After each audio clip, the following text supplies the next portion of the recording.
Здравствуйте, смотрите в сегодняшнем выпуске. Авиакомпания «Туркменистан» возобновит полеты в Москву и Казань. Ашхабад и Астана намерены активизировать сотрудничество между портами на Каспийском море. Президент Туркменистана поздравил участников форума ТАИФ-2025 с началом работы и другие новости. Национальный лидер туркменского народа, председатель Халк-Маслихаты Гурбангулы Бердымухамедов в ходе визита в Казахстан обсудил вопросы сотрудничества в торгово-экономической, энергетической, транспортной и культурно-гуманитарной сферах с президентом Касым-Жомартом Токаевым. Собеседники отметили рост взаимного товарооборота, подтвердили намерение развивать сотрудничество в энергетической сфере. Кроме того, Туркменистан предложил Казахстану рассмотреть вопрос наращивания всестороннего взаимодействия между портами Туркменбаши, Актау и Курык на Каспийском море, а также создать совместную транспортно-логистическую компанию для развития сотрудничества в транспортной сфере. Завершив визит в Казахстан, национальный лидер туркменского народа, председатель Халк-Маслихаты Туркменистана Гурбангулы Бердымухамедов отбыл с визитом в Киргизскую республику. Президент Сердар Бердымухамедов поздравил участников и гостей международного форума по привлечению иностранных инвестиций в экономику Туркменистана ТАИФ-2025, который проходит в Малайзии с началом работы. В числе актуальных задач нефтегазового сектора Туркменистана глава государства назвал освоение месторождения Галканыш, последовательная эффективная прокладка газовой магистрали Тапи, транспортных коридоров и линий электропередачи по маршруту Туркменистан, Афганистан, Пакистан. Президент Туркменистана Сердар Бердымухамедов поздравил участников и гостей международного турнира по национальной борьбе Гюреш и борьбе на поясах Алыш, который проходит в Ашхабаде с открытием турнира.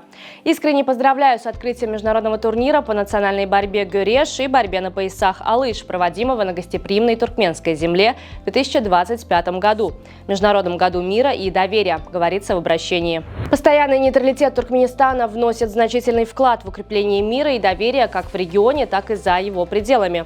Об этом заявил глава Центра ОБСЕ в Ашхабаде посол Джон МакГрегор, выступая на форуме, приуроченном к 50-летию ОБСЕ и Международному году мира и доверия, объявленному по инициативе Туркменистана. Авиакомпания «Туркменистан» с 1 мая возобновляет пассажирские рейсы по маршрутам Ашхабад-Москва-Ашхабад и Ашхабад-Казань-Ашхабад.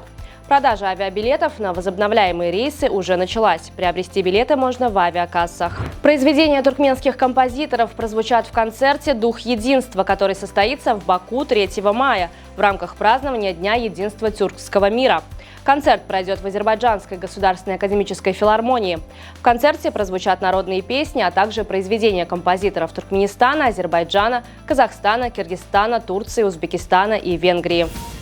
В национальном парке Будж-Бим, расположенном в австралийском штате Виктория, по распоряжению официальных лиц был произведен отстрел приблизительно 750 коал.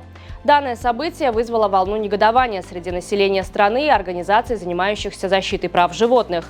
Представители природоохранных структур объяснили необходимость данной меры тем, что значительное число животных пострадало и испытывало недостаток влаги в результате лесного пожара, произошедшего в парке в марте. Уточняется, что ликвидация коал осуществлялась снайперами, работавшими с вертолетов. Хоккеисты сборной Туркменистана обыграли команду Турции в матче второго тура чемпионата мира в 3-м дивизионе группы А. Встреча прошла в Стамбуле и завершилась со счетом 2-1.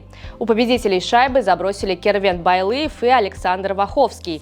Единственная шайба сборной Турции на счету Ферхата Бакала. Следующий матч подопечные Ильяса Велиева проведут против сборной Люксембурга 24 апреля. Начало встречи в 15:00 по ашхабадскому времени. На сегодня это все. Желаю вам хорошего завершения дня. Увидимся завтра. И не забывайте, что Туркменпортал – ваш самый надежный источник новостей.